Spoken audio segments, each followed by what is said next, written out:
As temperatures are starting to cool down, it's a great time to have some warm, comforting food.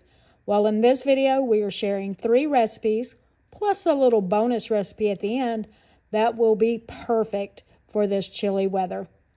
Just as a note before we get started, check below in the description box for the link to the full recipes, including ingredient amounts.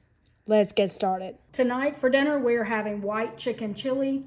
So I've already prepped the crock pot with just putting a little oil in the bottom so everything doesn't stick. We have, well, it's supposed to be 1.5 pounds of chicken, but it's probably more like 2, maybe 2.5. I didn't measure it out, but that's probably about right. We're going to put in some cannellini beans. You can use like Great Northern beans, something like that. That's what we found was the cannellini. So, but you're looking for white ones, white beans, that is. You also put in some frozen corn, 2 of these cans of green chilies. You also, if you like onion, you're going to put onion in it. And if you're like us and you don't like onions, you're going to skip that and you're just going to put in garlic. I'll probably put in a little extra garlic because I don't use the onion. We don't like the texture. But if you like the texture, be sure to put that in. And then you're just going to add 4 cups of chicken broth. So just pour that over everything. Stir it. And then you're going to put your crock pot on. You're either going to do low for 6 to 7 hours or high at 3 to 4 hours. I almost missed something. See, the person who wrote this recipe wrote the number 1 instruction and then the number 2 instruction, but I thought that, I was thinking number 1 and then it was going to do the crock pot. Anyway, I almost missed that you're supposed to add seasoning to this before turning it on. So we're going to quickly add our seasoning in here.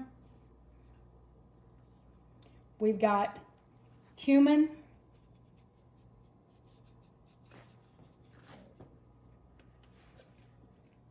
We're going to put just a little bit of salt, a little bit of pepper. We're also going to add a little bit of oregano. Hopefully you're not just catching my arm in front of the lens. A little bit of chili powder.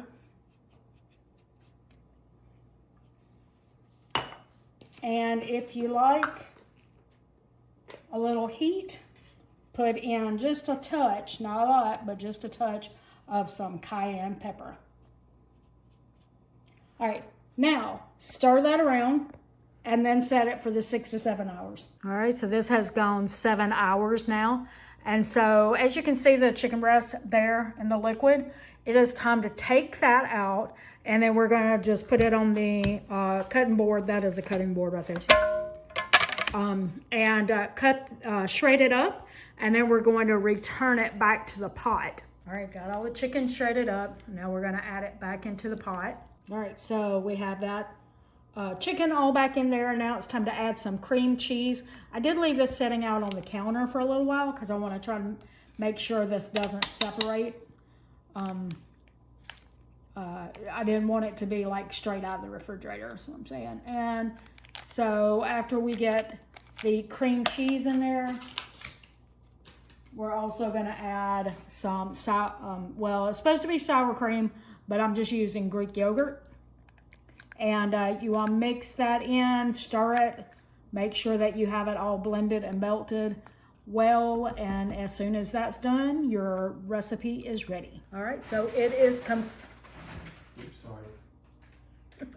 okay, so it is complete now, and we're going to put some in a bowl so you can see it all like plated up. Or maybe I should say bowled up. I don't know. Bowled up. Bowled up. Bowled up. Let's do it. All right, so we've got it plated up. This is the one I used for the thumbnail. That one's mine. I put a little yogurt, a little cheddar cheese, and a little tortilla chips. I would have put maybe like some avocado, but we don't have any. So we just worked with what we have. You could also put maybe like some little tomatoes or something like that, like diced up tomatoes, something like that. But I don't have that either. And this is Joel's, full of tortilla chips. Yep. And did you put cheese on it? Yep. Yeah, but not the yogurt. Nope. Okay, so you want to do a taste test? Okay. All right, what did you think? It's okay. What do you think? It's good, but I think it maybe needs more seasoning. Yeah. Which, you know, I really like spicy food, so I probably would have put more of the chili powder in it than it asked for. It called for like half a teaspoon, and that seems really low for a whole pot of chili. What do you think? Yeah. Yeah. So we may be adding a little bit more seasoning to it in the future. I usually have a teaspoon on my way to use a teaspoon. Yeah, so good recipe, but increase the seasonings if you like it a little hotter. Tonight we're making a creamy ravioli soup. Ooh. We're starting with, somebody's excited. We're starting with 2 tablespoons of olive oil. It's already in this pot. And then we're also adding 1 tablespoon of butter. We're going to heat that up, melt the butter, and then go to the next step. All right, our next step is going to be to add some carrots. We are supposed to add like regular coin shaped like, but I have this that's shredded, so I'm just going to use that instead. Saves me time. Yeah. All right. So also, if you're going to use onions, we don't like the texture of onions, so we're not doing that. But if you do, you would also put that in right now. Sure. Now, it says to cook this about 3 minutes until the carrots and onions are tender. We don't have onions in there, and these aren't the coin sizes, so they're probably going to cook a lot faster than that. But if you do it, it's about 3 minutes. All right, and our next step is to add a pound of ground beef. Now, actually, this recipe said to use ground turkey or Italian sausage. We didn't have any ground turkey. We decided to go with ground beef. And the idea for me to put Italian sausage in anything is a no, because I do not like Italian sausage. So anyway, we're going to brown that ground beef, and then we'll show you next step. All right, now that we have the ground beef browned, we did, just try to get a little bit of the grease out of it. So we just used our spoon to dip in there and try to get out some. All right, and now we're going to add dried basil and oregano. We're also going to add some minced garlic. Cook that for, it says 2 minutes. We'll see. I might have that a little too high.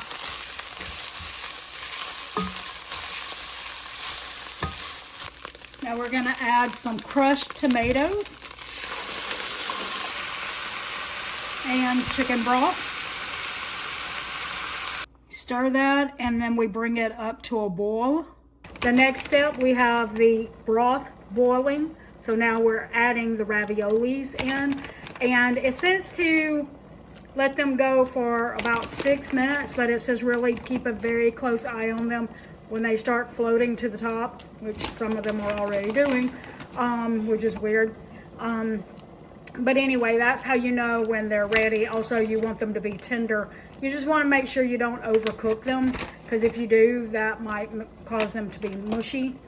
So we're going to let that go for a few minutes and just see what happens. We want to be careful not to overcook them. All right, our next step after that is to add plenty of spinach in there. We're going to wilt that down probably for about 2 minutes. All right, so the next step is to add in either half and half or heavy whipping cream. So we had heavy whipping cream already in the house, so we're using the heavy whipping cream. You can use half and half. If you have heavy whipping cream and milk, you can do a half and half amount, like half heavy whipping cream, half regular milk, and it's half and half. So if you want half and half and you don't have any in your house, you don't have to go buy any. All right, our next step is to bring this up to a simmer. Our next step is to add some Parmesan cheese. Okay, so it's ready to serve at this point? Yep. Okay. Roll it in the bowl. All right, so it's ready to serve. Let's get that in a bowl and do a little taste test. All right, we are going to do a taste test. As you can see, it came out really, it's pretty creamy. And it'll firm up as it sits too. Yeah, yeah. So we made some, we got a baguette and we made little baguette breads, toasted it so that we could have a little bread with it. But I wanted to show you how much, this is like a stock pot, you know, it's pretty thick. It's like a big pot. And it says it's 6 servings. I really don't think so. I think that's a lot more than 6 servings. But anyway, yeah, so it's good. We should, yeah, like he was saying, it's probably going to firm up some, like, so tomorrow when we have this for leftovers, because I feel like we're probably going to be eating leftovers of this, because that's more than 6 servings. And for me, I would probably put a little more beef in it. That's only a pound of ground beef to that big. To this big pot. You can see there's some beef in there. You can get some on each spoonful, but you know I'm a meat eater, so yeah, he is. I'd probably put another pound of ground beef in there. He said, "Where's the beef?" Yeah, where's the beef? You get that? Tell me know in the comments where that reference is from. Drop it down in the comments. Anyway, most of our subscribers are going to be like, well, duh. Anyway, not because they're mean, but because they know. Yeah. Anyway, we do have some Parmesan cheese. We could sprinkle that on there and put a little more on it. But so yeah, Joel approves. So it must be good. It must be good. We recommend. All right, our next recipe is a sweet potato soup, and you can make this super healthy. You can make it vegetarian. I think it can probably be vegan as well. You know, just make sure you're using like vegetable broth in the soup. But this is going to be a really healthy recipe, even if you don't make it vegetarian, just because it's mostly just, you know, it's a simple soup is what I'm saying. It's not a lot of ingredients, and they're mostly vegetables. So let's get started. We've got our olive oil heating up in our pot there on medium heat. And now we're going to add in some sweet potatoes that I've already peeled and chopped. They're like 1-inch cubes, hopefully. Also, I did see in the comments, someone said that they bought frozen sweet potatoes and saved themselves all that chopping time. So you could do that, apparently. If you wanted to save yourself a little time, then go for that. So we're going to be sauteing this. We want the edges to brown a little bit before we move on to our next step. Our next step is going to be adding some carrots. It is not a separate step in the recipe creator's blog, but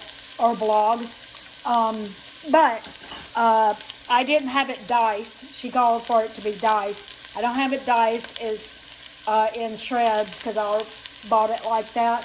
So I didn't want this to cook too fast, so I waited a few minutes to add it. So now I'm going to let that cook for just a few minutes, and then I'm going to add something else. Next step is going to be adding garlic.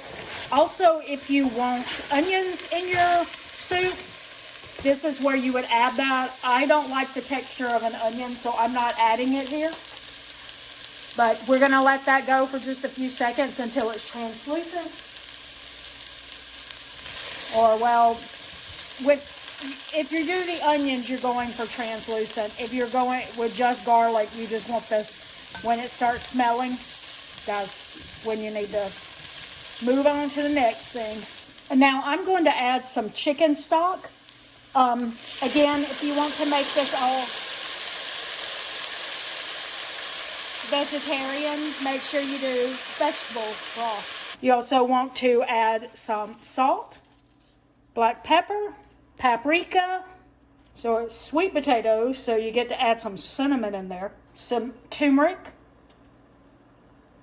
Also, optionally, you can add some rosemary and some thyme. Now we need to bring this up to a boil. All right, and now it is boiling, so we are going to turn this down to a simmer. We're gonna let it cook for about 30 to 40 minutes, and then I'll show you the next thing to do. Now this next step is actually not in the recipe, but it does say you could add heavy cream to the recipe to thicken it up a little bit. So I'm doing that. I'm adding, that's actually heavy whipping cream and a little milk that I heated up and added it to the pot. And again, if you want this to be like vegetarian or vegan, you could use like coconut cream or something like that, so that it is still vegetarian or vegan. There's a couple of different ideas in the blog. Again, that will be linked in the description. But now I'm just going to let that heat for a few minutes, and then I'm going to take it over and use an immersion blender to blend this up. All right, my bowl of sweet potato soup is finished. It made about half of that pot, so I have some that I can have for lunches and a couple, for the next couple of days. Joel won't eat this. He doesn't eat sweet potatoes, so he's out. So this is something I'm doing for lunches, but I wanted to include it so that y'all can see it. I added bacon and Greek yogurt to mine. It says you can add, any kind of toppings. I also put some more like thyme and rosemary on top. But you can add anything. If you want it to be vegan or vegetarian, use coconut cream or something like that instead of the Greek yogurt. And if you don't want bacon, then use something like some roasted chickpeas. I think that would be really good with this because I love roasted chickpeas and sweet potatoes together. So that is just a couple of ideas. I'm going to do a real quick taste test on this. I'm hoping that this is good because I got enough for a couple of days. I wonder also, if it wouldn't be really good if you didn't have, maybe if you didn't have the turmeric in it, but instead you added more like cinnamon and maybe coconut sugar or something like that, and then top it with some pecans, toasted pecans. I bet that would be really good. That would almost be like a dessert soup. Yeah, that's good. It kind of makes me think of like a curry dish. It doesn't have any curry in it, but like something that you might get at a restaurant that serves curry dishes. They might house it like that. What was the ingredient? The turmeric, I guess, is giving that vibe to me of a curry. I know it's not the same thing, but I'm thinking that is giving me those thoughts. But anyway, I think it's a good one. I'm considering not adding some tonight because I don't have any, but I'm thinking about roasting some chickpeas for tomorrow and adding that. And anyway, I think it's a really good one. Hang tight. We have a bonus recipe next. All right, finally, this is just a little bonus recipe for you. It's really a bonus recipe for two reasons. One, I forgot to record actually adding all these ingredients into the slow cooker, and so it's already done. But also, we have done this recipe on the channel before, so I'm calling it a bonus recipe because right here, like up in the eye in the sky, I will link the actual recipe video and you can go check that out. But this is called cheesy chicken chili. And I know at the beginning of the video, we did a white chicken chili recipe. This one is different. Excuse me. My voice is trying to give out. This one is different because it's like black beans and tomatoes and things like that. So it has more of a Southwest taste to it. So it's really good. We usually eat these with some tortilla chips. It's a really good chili. And again, it's linked up there. And I'll also put it in the description. So if you don't catch the one that was with the eye in the sky, you can also check down at the end of the video. Down in the description, just click see more and you'll see the list of recipes right down there. We hope that you enjoyed today's recipes and would love to know if you plan to try one or both of them. If you found value in this video, please consider liking, sharing, and subscribing for more videos coming in the future. And until the next video, we want to thank you for watching. Remember, it's a long run. Give yourself a little grace.